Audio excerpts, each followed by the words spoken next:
जय हिंद दोस्तों, कैसे हैं आप सब। आज हम मर्यादा पुरुषोत्तम श्री राम जी की नगरी यानी कि चित्रकूट धाम की बात करने जा रहे हैं। दोस्तों, यदि आप चित्रकूट धाम की योजना बना रहे हैं तो ये वीडियो आप लोगों के लिए काफी यूजफुल होने वाली है, क्योंकि आज की इस वीडियो पे मैं आपको बताने वाला हूं कि आपको चित्रकूट धाम कैसे पहुंचना है, चित्रकूट धाम में हमको कहां स्टे लेना चाहिए, चित्रकूट धाम में कौन सा बेस्ट टाइम होता है विजिट करने के लिए, और हमको चित्रकूट धाम घूमने के लिए कितने दिन की यात्रा बनानी चाहिए, चित्रकूट धाम में हमको कौन कौन से दर्शनीय स्थल विजिट करना है, और चित्रकूट धाम का मेन टेंपल यानी कामतानाथ जी के हमको दर्शन कैसे करना है, कैसे उनकी यहाँ पे परिक्रमा हमको लगानी है।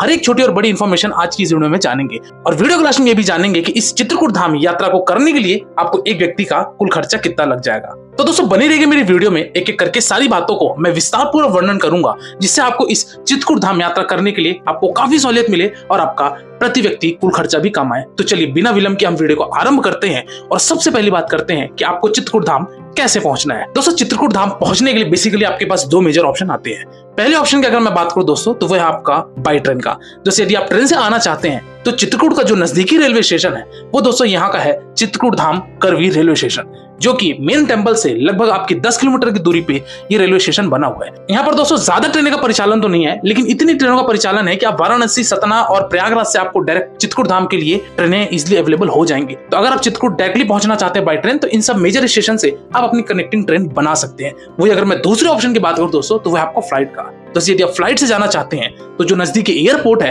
वही दोस्तों यहाँ का प्रयागराज एयरपोर्ट, जो कि चित्रकूट से लगभग 103 किलोमीटर की दूरी पे स्थित है। तो प्रयागराज से दोस्तों चित्रकूट आने के लिए आप टैक्सी या फिर आप शेयरिंग बस का ऑप्शन लेकर आप डायरेक्टली चित्रकूट धाम पहुंच सकते हैं। चलिए दोस्तों, अगली बात करते हैं कि हम चित्रकूट पहुंच चुके हैं, अब हमको यहाँ पे कहाँ स्टे लेना चाहिए। तो दोस्तों, यदि आप बाई ट्रेन आते हैं तो वहां से आप या तो आप रेलवे स्टेशन के समीप वहां पे कुछ होटल्स और धर्मशाला देखने को मिलेंगे, तो वहां आप अपना स्टे बना सकते हैं। अदरवाइज आप चाहें तो आप चित्रकूट का जो मेन घाट है जिसको बोला जाता है राम घाट, जो कि मंदाकिनी नदी के किनारे ये राम घाट स्थित है, तो यहाँ पे भी कुछ होटल्स आपको देखने को मिलेंगे बजट होटल्स में।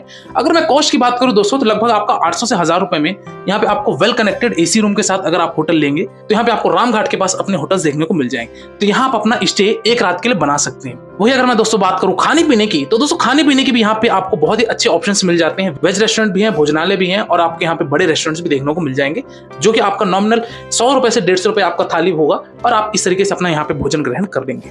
चलिए दोस्तों, अगली बात करते हैं कि अब हमको मेन टेंपल जो कि चित्रकूट का मुख्य मंदिर कहलाता है कामतानाथ मंदिर। दोस्तों, कामतानाथ मंदिर जी के दर्शन करने से पहले जो आपको चीजें फॉलो करनी है उसकी भी हम बात कर लेते हैं। तो दोस्तों, कामतानाथ जी के दर्शन करने से पहले सबसे पहले आपको यहाँ पे गजेंद्र नाथ जी के दर्शन करना पड़ेगा। तो दोस्तों, जब प्रभु श्री राम जी, लक्ष्मण जी और सीता जी वनवास के लिए निकले थे, तो सबसे पहले जब चित्रकूट में वो पधारे थे तो लक्ष्मण जी को उन्होंने गजेंद्र जी के पास वहां पे भेजा था अनुमति लेने के लिए कि क्या वो चित्रकूट में अपना वनवास के दौरान यहाँ पे समय बिता सकते हैं या फिर नहीं। तो लक्ष्मण जी ने गजेंद्र नाथ जी के पास गए थे, जो कि उस समय पे चित्रकूट के ये महाराजा हुआ करते थे। तो यहाँ पे उन्होंने गए और उन्होंने अनुमति दी थी। इसीलिए कहा जाता है कि गजेंद्र नाथ जी के आप दर्शन कीजिए पहले, उसके पश्चात आप कामतानाथ जी के यानी कि प्रभु श्री राम जी के दर्शन कीजिए। गजेंद्र नाथ जी का जो मंदिर है दोस्तों, वो आपका मंदाकिनी नदी राम घाट के किनारे स्थित है। तो कहा जाता है सबसे पहले आप यहाँ पे मंदाकिनी नदी में आप डुबकी लगाइए, हर हर महादेव कहते हुए आप वहां से जल निकालिए और मंदाकिनी नदी का जल ले जाकर गजेंद्र नाथ जी के मंदिर में, यानी कि जो शिव जी को मंदिर ये समर्पित है, तो यहाँ पे जाके आप अपना जल अर्पण कर सकते हैं। कहा जाता है दोस्तों कि यहाँ पे हर अमावस्या में बहुत ज्यादा भीड़ होती है, और ये भी कहा जाता है कि हर सोमवार को इस गजेंद्र नाथ टेंपल में काफी ज्यादा श्रद्धालु पहुंचते हैं भोलेनाथ के ऊपर जल अर्पण करने के लिए। तो सबसे पहले आप इनके दर्शन कीजिए, इनके दर्शन करने के पश्चात आप कामतानाथ जी के दर्शन कर सकते हैं। दोस्तों, ये जो राम घाट आपका है, इस राम घाट के समीप और भी 2 से 3 मंदिर है, जिसमें एक भरत मंदिर आता है, यहाँ पे भी आप जाके दर्शन कर सकते हैं। और यहाँ पे एक पर्णकुटी टेंपल है, उनके भी दर्शन कर सकते हैं। और यहाँ पे एक तोतामुखी हनुमान मंदिर है, तो उस आप मंदिर में भी जाके बजरंगबली के दर्शन कर सकते हैं। ये रामघाट के कुछ 3 से 4 टेंपल करने के पश्चात आप बढ़ चलिए अपने अगले मुख्य टेंपल की तरफ, जो कि है आपका कामतानाथ जी का मंदिर। दोस्तों, इस रामघाट से लगभग 2.5 किलोमीटर की दूरी पर स्थित ये कामतानाथ जी का मंदिर है। अगर आप ऑफ सीजन में आए हुए हैं दोस्तों, तब तो आपको यहाँ पे ज्यादा भीड़ देखने को नहीं मिलेगी, लेकिन अगर आप रामनवमी में, दशहरा में या फिर न्यू ईयर के टाइम पे आए हुए हैं या फिर किसी भी सोमवार वाले पर्व पे आए हुए हैं, तो यहाँ पे आपको ज्यादा भीड़ देखने को मिलेगी। हो सकता है कि यहाँ पे आपको दर्शन घंटे से 1.5 घंटे या 2 घंटे भी लाइन में लग जाए। तो हम दोस्तों जय श्री राम कहते हुए मंदिर प्रांगण में प्रवेश करेंगे। यहाँ पे मैं ऑफ सीजन में गया हुआ था, तो इसलिए यहाँ पे ज्यादा भीड़ आपको देखने को नहीं मिलेगी। आप मंदिर में प्रवेश कीजिए और कामतानाथ जी के सर्वप्रथम आप दर्शन कीजिए। यहाँ पे दोस्तों आपको राम, लक्ष्मण और सीता जी की भी यहाँ पे टेंपल देखने को मिलेंगे इस कामतानाथ जी के मंदिर के अंदर, तो इनके भी दर्शन कीजिए और कामतानाथ जी के दर्शन करके आप मंदिर प्रांगण से बाहर आ जाइए। जैसे ही आप दोस्तों मंदिर से बाहर आएंगे तो यहाँ पे माता कौशल्या जी के भी यहाँ पे टेंपल है, इनके भी दर्शन कीजिए और इसके पश्चात आप यहाँ पे शुरू कर दीजिए अपनी 5 किलोमीटर की कामदगिरी की परिक्रमा।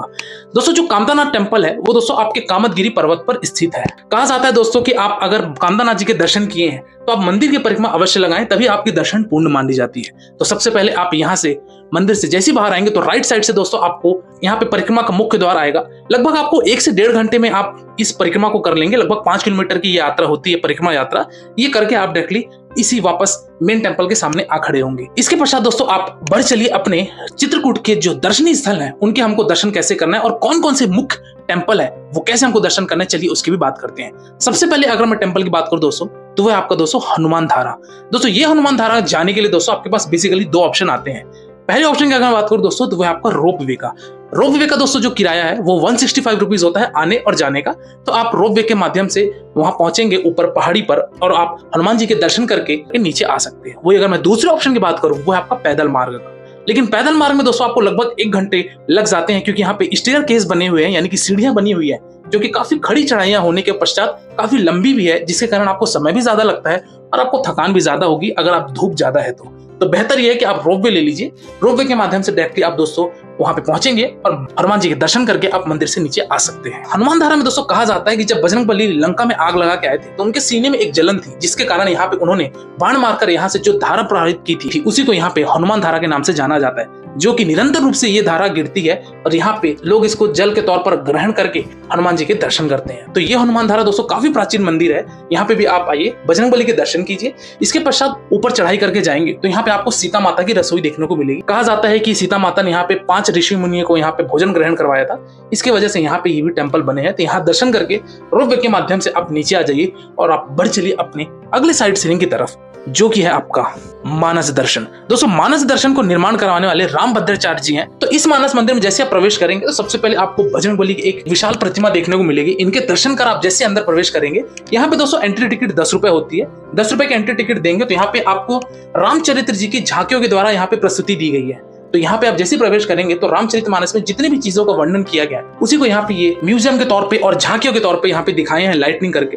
तो आप यहाँ अंदर प्रवेश कीजिए और मानस दर्शन करने के पश्चात आप बढ़ चलिए अपने अगले साइड सीलिंग की तरफ, जो कि रहेगा आपका जानकी कुंड। दोस्तों कहा जाता है कि जब प्रभु श्री राम, सीता माता जी और लक्ष्मण जी वनवास के समय पे थे तो ये जानकी कुंड में माता जी स्नान करती थी। ये इनका दोस्तों चरण पादुका है और यहाँ पे सीता माता अपने हस्त धोया करती थी और यहाँ पे ये उनका स्नान स्थल है। ये स्नान स्थल करने के पश्चात माता जी इस चबूतरे पर बैठकर श्रृंगार किया करती थी, इसलिए इसको जानकी कुंड के नाम से जाना जाता है। और ये इसके किनारे हमारी प्रवाह हो रही है मंदाकिनी नदी, जो कि चित्रकूट का एक और इकलौता नदी कहलाती है ये। तो ये दोस्तों जानकी कुंड के दर्शन कीजिए। यहाँ भी आप विजिट करने के पश्चात समीप में ही यहाँ पे जानकी मंदिर भी बना हुआ है, जो कि सीता माता को समर्पित है। यहाँ पे आप जाके दर्शन कीजिए और दर्शन करने के पश्चात आप बढ़ चलिए अपने अगले साइड सीलिंग की तरफ, जो कि रहेगा आपका दोस्तों स्फटिक शिला। दोस्तों स्फटिक शिला वो स्थान है जहाँ पे कबूतर द्वारा यहाँ पे सीता माता को चोंच मार के चोट पहुंचाया गया था। तो यहाँ पे प्रभु श्री राम जी ने सीता माता के साथ बैठकर उस कबूतर को मोक्ष दिलवाई थी। तो वो स्थान है जहाँ पे प्रभु श्री राम जी बैठे थे। इसी स्थान को कहा जाता है स्फटिक शिला।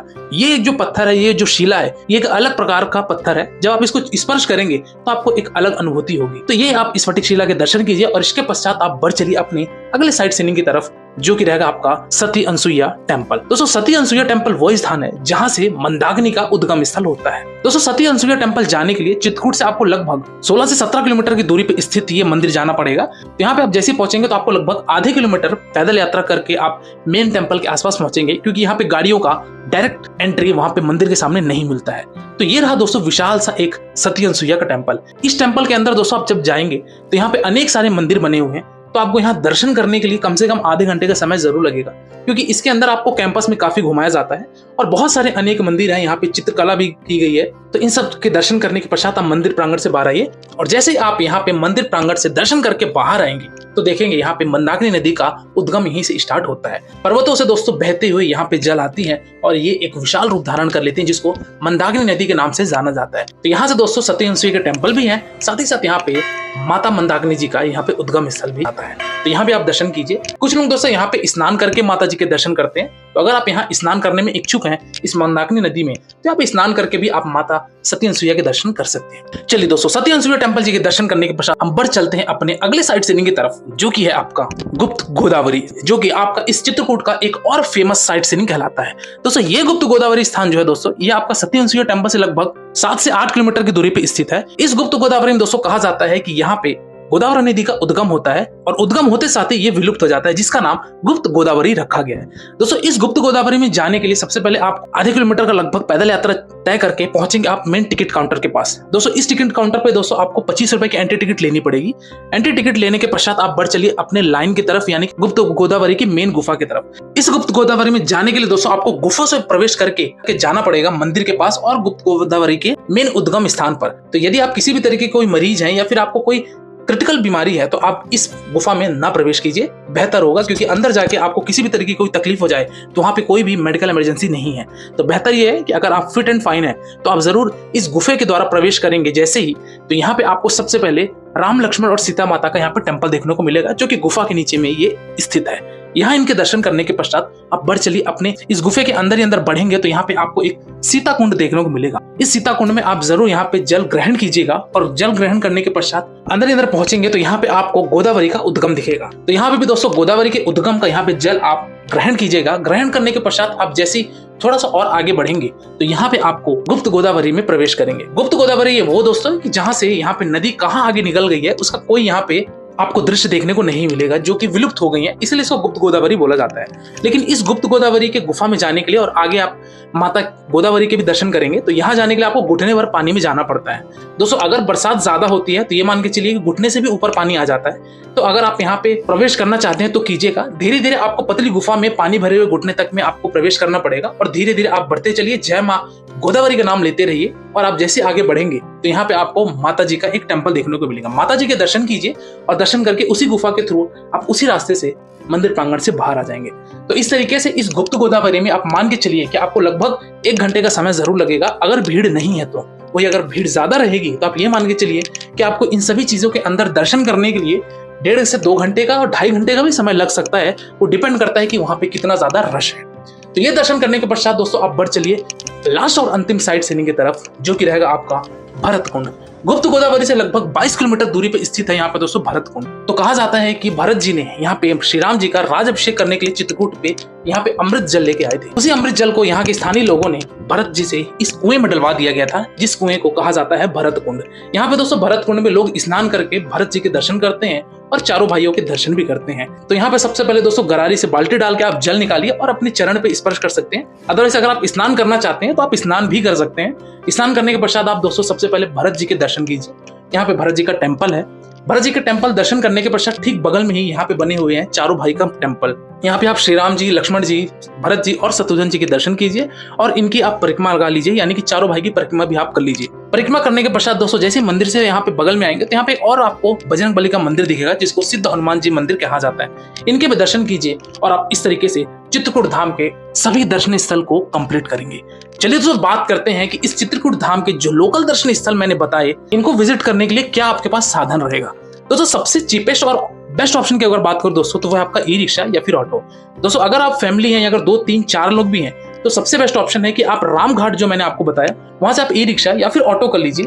आपका वो लगभग 800 से 1000 रुपए लेंगे और वो आप सारे दर्शनीय स्थल को घुमा के आपको या तो चित्रकूट धाम रेलवे स्टेशन पर ड्रॉप कर देंगे या बस स्टैंड पर ड्रॉप कर देंगे, या नहीं तो आपको रामघाट पर ड्रॉप कर देंगे। तो सबसे बेस्ट ऑप्शन आपका यही रहेगा। और आपका ये दर्शनीय स्थल को घूमने के लिए आप ये मान के चलिए कि अगर आप सुबह 9 बजे भी निकलते हैं तो आपका आराम से 6 बजे तक इन सभी दर्शनीय स्थल को आप अच्छी तरीके से विजिट कर लेंगे और आप उस रात विश्राम कर लीजिए और आप अगली सुबह अपनी वापसी ले सकते हैं। तो इस तरीके से अगर बात की जाए कि अगर चित्रकूट का 1 नाइट 2 डेज का ट्रिप बनाया जाए तो वो आपके लिए सफिशिएंट है, क्योंकि 1 रात 2 दिन में आप आराम से चित्रकूट धाम के दर्शन कर लेंगे, कामतानाथ जी के भी दर्शन कर लेंगे और जितने भी दर्शनीय स्थल हैं वो सभी घूम लेंगे। चलिए दोस्तों अगली और अंतिम बात करते हैं कि इस चित्रकूट धाम यात्रा करने के लिए आपको एक व्यक्ति का कुल खर्चा कितना लग जाएगा। तो जैसे यदि मैं बात करूं कि यदि आप 2 मेंबर हैं तो और आप 1 नाइट 2 डेज की ट्रिप बनाते हैं, खान पान भी नॉर्मल करते हैं और अपना होटल एकोमोडेशन भी नॉर्मल तरीके से लेते हैं, तो ये मान के चलिए कि दोस्तों आपका मैक्सिमम टू मैक्सिमम एक व्यक्ति का जो खर्चा आएगा वो आपका 1500 से 2000 रुपए आएगा और आप इसमें चित्रकूट धाम को पूरी अच्छी तरीके से एक्सप्लोर कर लेंगे।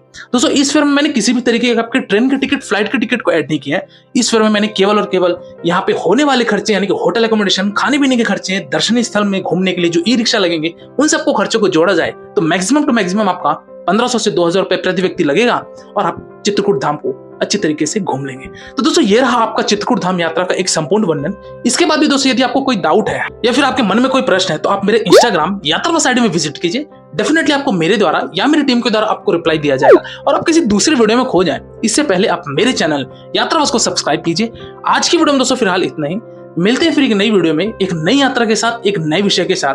तब तक के लिए शुक्रिया। जय हिंद, जय श्री राम। आपकी यात्रा सफल, सुखद एवं मंगलमय हो।